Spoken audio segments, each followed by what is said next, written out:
Myanmar Research Centre, based at the Australian National University in Canberra. Hello, I'm Luke Corbett. It's November 2, 2016, and today I'm speaking with Justine Chambers, PhD candidate in the Department of Anthropology at the School of Culture, History and Languages, Australian National University. Justine has worked as a refugee caseworker and university researcher, and her own research interests include the anthropology of morality, Karen cultures and issues, identity, modernity and religion. She has just recently completed the fieldwork component of her PhD, living for quite some time in Hpa-An, and delivered a sensational seminar on this experience at the ANU last week to a packed house. Hello, Justine. Hello. So you've just conducted this, it's kind of a ritual in an anthropology PhD, this long-term intensive fieldwork somewhere. I guess could you, before we talk about your research properly, do you want to reflect on that? Where did you live in Hpa-An? How did you get in and develop, your networks? Can you paint us a bit of a picture of all that? Prior to doing my fieldwork, I worked in Mae Sot on the Thailand-Burma border in an organisation there for only 6 months, which is basically what inspired my research. But part of that was that I was very wary of the narratives coming out of the border. And so prior to going to Hpa-An, I was quite careful of building a different network of people that didn't come from that lens. So I went into Hpa-An basically knowing nearly nobody and directly seeking out people who had lived there their whole lives. Or potentially who were migrants, but particularly young people. Seeking out young people was not that difficult for me because being a young-ish person myself and also being an English speaker, I come with certain cultural capital. I was started off working in an English school and just teaching part-time, which helped open up my networks very quickly, and it actually happened really naturally for me. So I was living in a guest house, which was partly because of government laws regulating foreigners, which is much less regulated in somewhere like Yangon, but in Hpa-An they're still quite strict about it, being a post-conflict area. So you're restricted to living in registered guest houses, like in Kingston?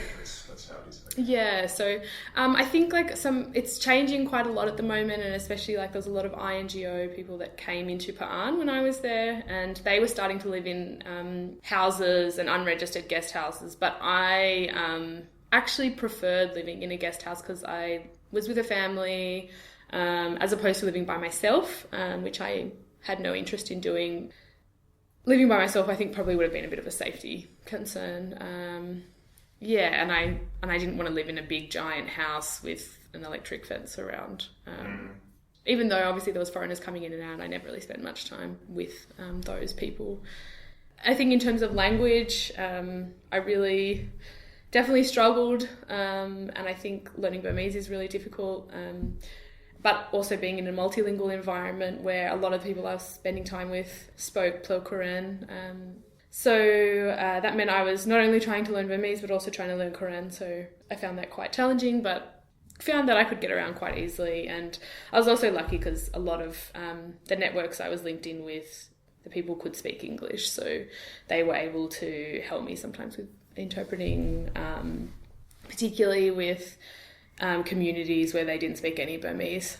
So when you went there initially, you had that experience in Mae Sot, and obviously you developed some interests. So could you perhaps give an overview of the idea of the Karen and their position in, say, Karen State and in Thailand or in Burma? Yeah. So as I was saying, I spent some time in Mae Sot, and I found it really fascinating from, I guess, an intellectual point of view, because it seemed like there was a really consistent narrative around this idea of being Karen. A lot of the refugees in around Mae Sot and the communities there are Karen, and they have a very strong sort of network there, which is sort of otherwise known as the K family, and they have numerous Karen organisations such as the Karen Women's Group and various networks which are also caught up with the Karen National Union, and closely linked with the sort of ethno-nationalist fight against the Burmese government. So as a lot of people know, the Karen have been in conflict with the government since independence. So for over 60 years, it's been a really key part of, I guess, their identity. And as we see across the world in various other conflict sort of spaces, these narratives around ethnic identity, I think, have become stronger and stronger, and particularly in a place like Mesot, where there was a lot of external support as well, coming from places like the US and Australia. And that sort of reinforced this idea of the Karen as victims, as suffering. And that's not to say that that hasn't happened, because they certainly have suffered a lot over the last 60 years as a result of the conflict. But it's not their only identity. And in fact, when I got to Hpa-An, I didn't really see that side of things. In fact, most of the people I spent time with seemed very strong and agentive, and the conflict just never really defined who they were. Even though I went with the purpose of trying to, I guess, ask questions that sit outside this ethno-national sort of framework, I did still sort of look into these ideas around the conflict and what people had experienced, I guess, during those years. But it seemed like most people were just not interested in talking about that. And at least for young people, they had no direct experience of conflict and no negative experiences of the military or police. And so it really just didn't define who they were, unlike somewhere like Mesot, where even speaking Burmese to Karen people can be seen as quite insulting. In your seminar, you spoke a lot about the links with Thailand, just a different part of Thailand. And you didn't bring this up, but it's been said to me several times by people, generalisations that, Chiang Mai is the Shan town and Bangkok is the Karen town. And one of the things that really struck me that I hadn't considered was that nearly everybody you met had a link with someone who'd gone to Thailand. Yes. It's astounding. So can you talk a little bit about this sort of the cultural flux? Yeah.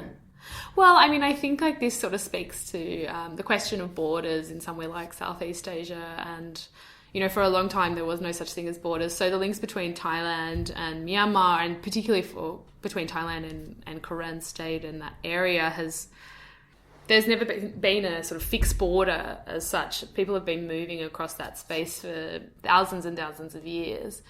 And as you said, like, I think even now, more than ever now, these links between Thailand and Karen state are stronger than ever. And partly that's because of economic migration. So you've got the whole refugee perspective, so people fleeing to Thailand, but you've also got people seeking out Thailand for economic opportunities, which, as we see across the whole of Myanmar, as a result of the military regime and the economic collapse of the government, particularly in the 1990s, a lot of people sought work and employment outside Myanmar. And for Karen people, that naturally was Thailand, as it has always been for generations of people.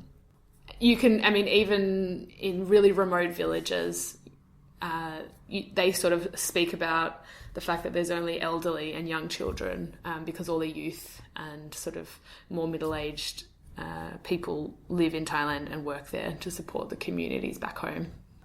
Your research theoretically is interested in the anthropology of morality, and you talk a lot about moral worlds. I wonder, what is the anthropology of morality? What are these moral worlds, and what's interesting about them in Hpa-An?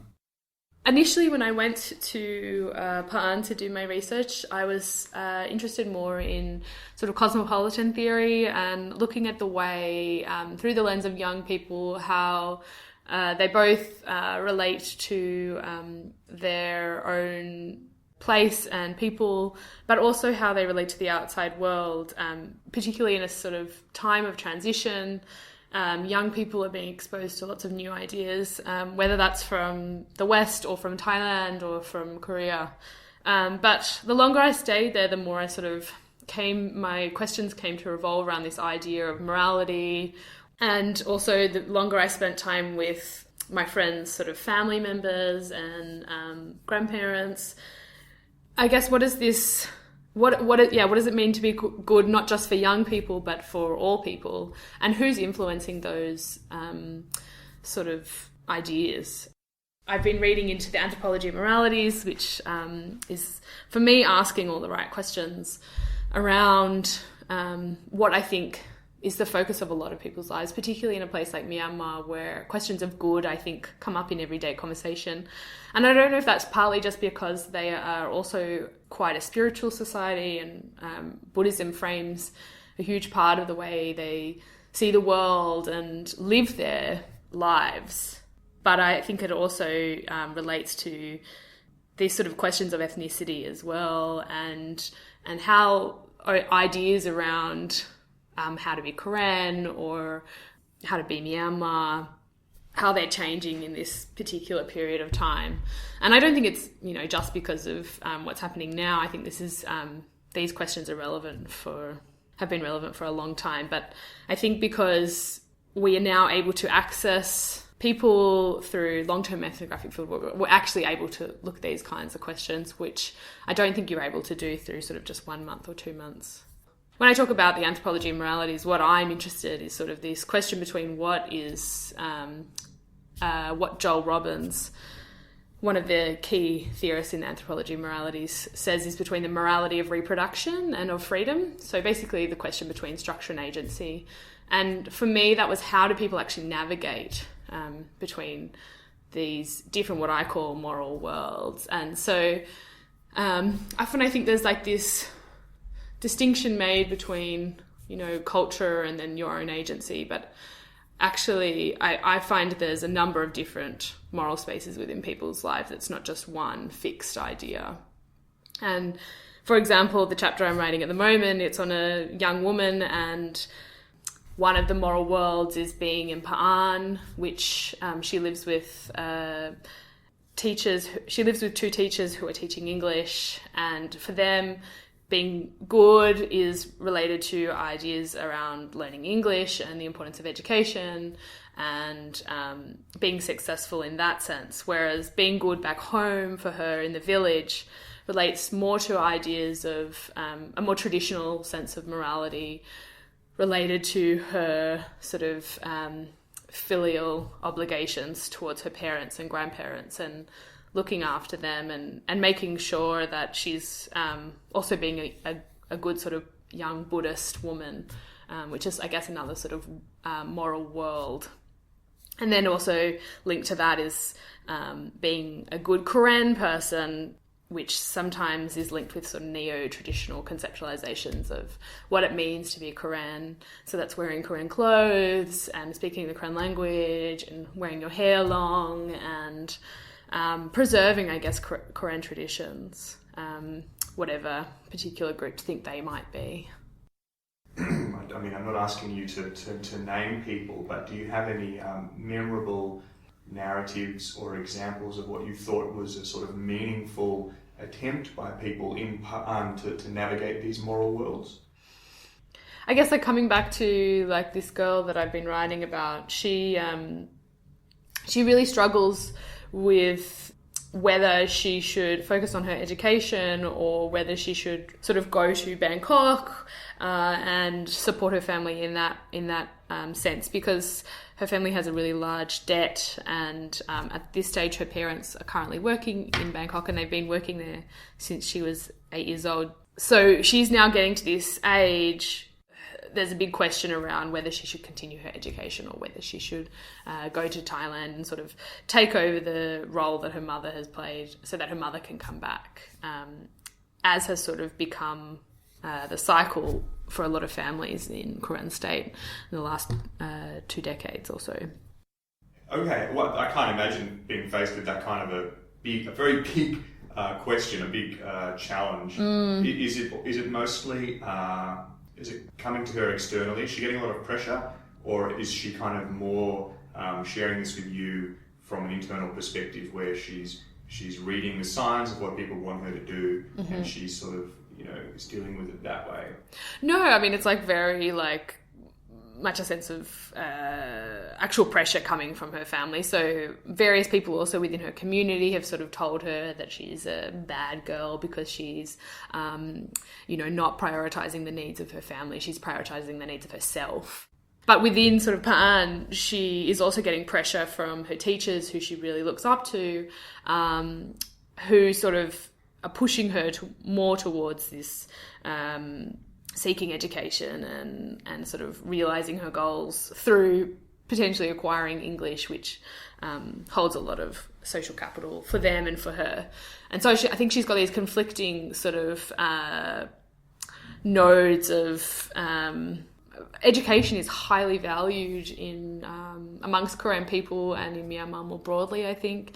And so I think there's this like tension, not just for my friend, but also for her family and for her community, between sort of their own tensions on what it is, like what she should be doing to be, I guess, a good girl. And for me, what's so interesting is like the way that she's able to actually be, I guess, good in all, I guess, moral worlds. So she might not be going to Thailand, but she is hoping, that in the next few years she might be able to sort of get a job in Myanmar itself and support her family that way. And obviously that's still in motion.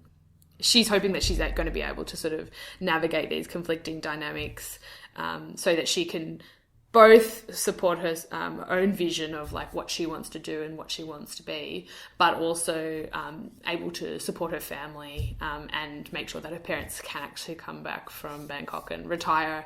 She's constantly conflicted about this because particularly her father is getting quite old, and she, worries about his health and she's aware that it's time for him to come back. But I think part of that is also related to being good in sort of the Buddhist sense, and she's got very strong ideas around morality in that sense. So she believes that shouldn't have a boyfriend until she is ready to be married. She is vegetarian, she doesn't drink alcohol, and a lot of the time when she's in Hpa-An, she's navigating circles where these other things do occur, but she's choosing not to participate in them. So I think she's trying to find ways to be, I guess, good in all sort of moral worlds to some extent, and I think, just watching her navigate that so that she's able to please different people, I think is really interesting. I'm really struck by your first characterisation by her parents, that she's being a bad girl. She doesn't go and earn money, and it makes me think about the gender differences. Right. And are men and women in Hpa-An facing different configurations of moral worlds, and are they going... Did you spend much time with men? Yeah. And do you sense a difference in the way that they navigate these spaces? Yeah. I think ultimately young men and women do face different sort of moral configurations and ideas of goodness. But in terms of sort of this question between, supporting family or pursuing your own maybe educational aspirations, I think both younger men and women face those same questions. Like a friend of mine, for example, he was encouraged at one stage to apply for a scholarship to attend a English school in Yangon by his teachers, and he decided not to because his grandmother sells fish paste, and he gets up every morning at 3 a.m. to help her make fish paste and then sell it in the market. And he just sort of said to me, like, at the end of the day, like, this is my responsibility, is to help my grandmother and my family. And the two teachers who were trying to get him to do this scholarship exam were quite upset with him at the time and almost banished him from their circle of friends. These questions are fundamental to the experience of most young people, both men and women. But I guess the questions around, like, what it means to be a good man or woman are quite different, I think, and definitely gendered. And I think particularly for young women, it relates to their sexual mores and how a good Korean woman is seen as sort of kept and conservative and, doesn't spend time with boys and doesn't go out at night. Whereas I think boys have a much more sort of flexible experience of being young, and it's sort of like, I guess you could say this happens in all societies. It's like boys will be boys. They're allowed to go out at night. They're allowed to experiment. So I just missed, I tried to get there, but because of various other people being late, I missed your presentation at Illinois, the conference recently. And I noticed that it was about something slightly different to what you presented here in Canberra recently. So I wanted to ask you about that. You were talking about a millennial sect. I think it's called the Hpa-An. Yeah. So what's interesting about this sect, and is this connected to the sort of Buddhist moral worlds or? Yeah, definitely. So I couldn't help but be struck by this group of people. So one of the friends I was really close with, her grandmother was part of this sect. She was one of the members. And basically what's so fascinating about it is that it's quite unlike what has been written about Korean millennial sects in the past. And I think that's partly a product of its time and when it came about, which was in the early 1990s. There was a lot of changes, obviously, in Myanmar, but particularly in Koran state, where you saw a deepening of the Burmese government control over particularly places around Hpa-An. And you also saw a deepening of control over monastic networks in the Sangha, and which I think for a lot of people sort of came to... They had much closer contact with the state than they ever had before, except, obviously through the military and various Tatmadaw soldiers coming into their villages. They had never had any contact with the state, I think, prior to the early 90s. At this time, a young man, he was about 13 or 14, and he was actually... a Nat, a Koren Nat, took over his body, and since that time, he comes to identify as Putki, which is the Nat that took over him. And there's been a lot that's been written on spirit possession by Benedict Braque de la Perrière. But what's kind of unique about him is that he has been possessed continuously for over 20 years now, which is quite different to most Nat Gadors. Nat wives, they call them.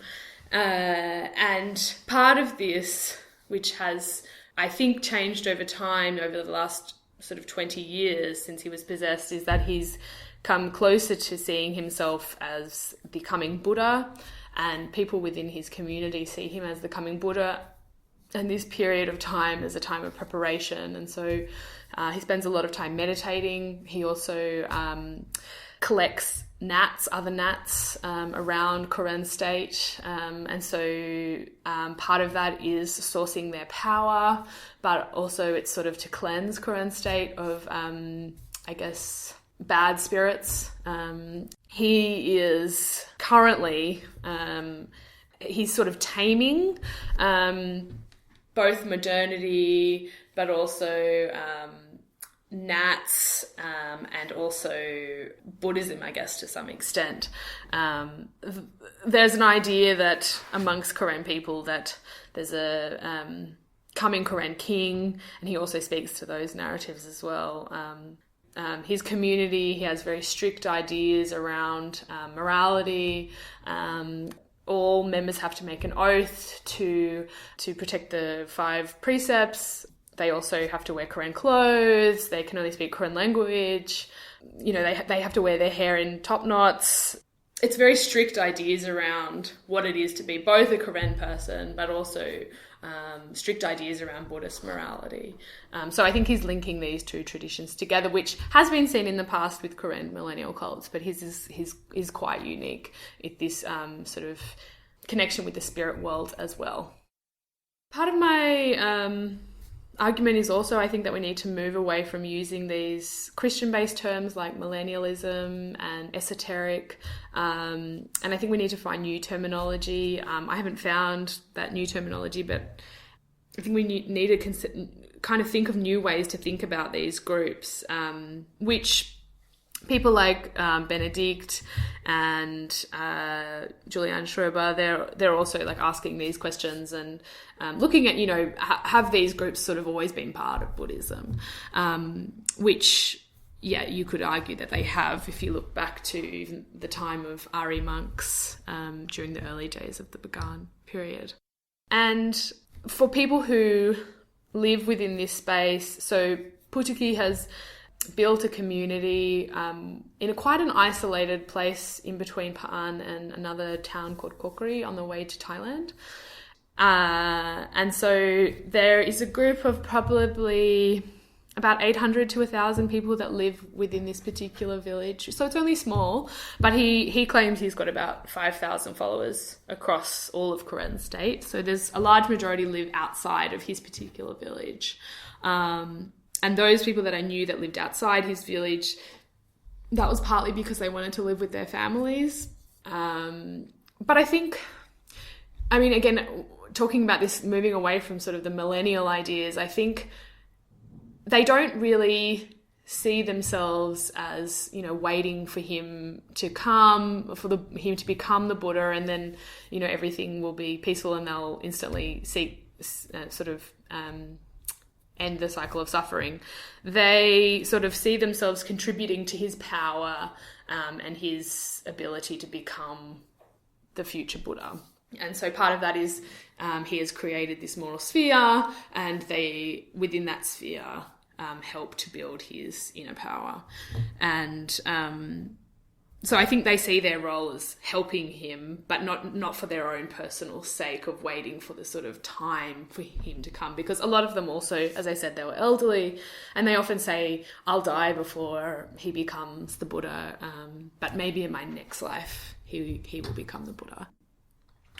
Have you been reading anything, or have you seen any films, listened to any music to do with Myanmar, or did you come across anything really cool in Hpa-An that you want to share with listeners, just for whatever reason? Right. In terms of what I've been reading, I've been reading an amazing edited collection on ways occults.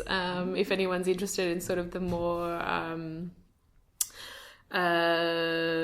non-textual Buddhist sort of lived experiences. It's edited by Benedict Bacteler-Perrier and a couple of other people who I can't remember off the top of my head, but it's a really great book, and I think gives you an insight into sort of the more lived experience of Buddhism. And there's also another edited collection called, I think, something like Daily Lives, and it's got really beautiful ethnographic snippets on daily life in Myanmar. And I think for those of us that are doing fieldwork now, I think there's this huge gap in the literature on sort of on the ground research, which I think we're really lucky to be sort of part of this time that we're able to spend time with people, and that people are so open to talking. And for example, I thought going into somewhere like Hpa-An, like a post-conflict area, people would be reluctant to talk to me, but I never had that experience. I never felt like I was being followed. No one ever questioned my being there for so long, which I was really surprised about. But I think, highly encourage people to especially get outside of Yangon, because I think you get such a different experience of Myanmar, and spending time, I think, with rural people in particular, I think you get a much better insight into actually the lived experience of being in Myanmar, given that 80% of the population still lives outside major cities. I think the more that we hear about actually the everyday experience of people's lives, the more we're going to sort of understand what's been going on. Well, not that we don't know what's been going on in Myanmar, but how people have experienced not only now, but also the last sort of 50, 60 years. Yeah. So anything that's coming out with really wonderful ethnographic snippets of life, really enjoying reading at the moment. But yeah, other than that, that's kind of... Look, that's a great note to end on. 3 cheers for the quotidian.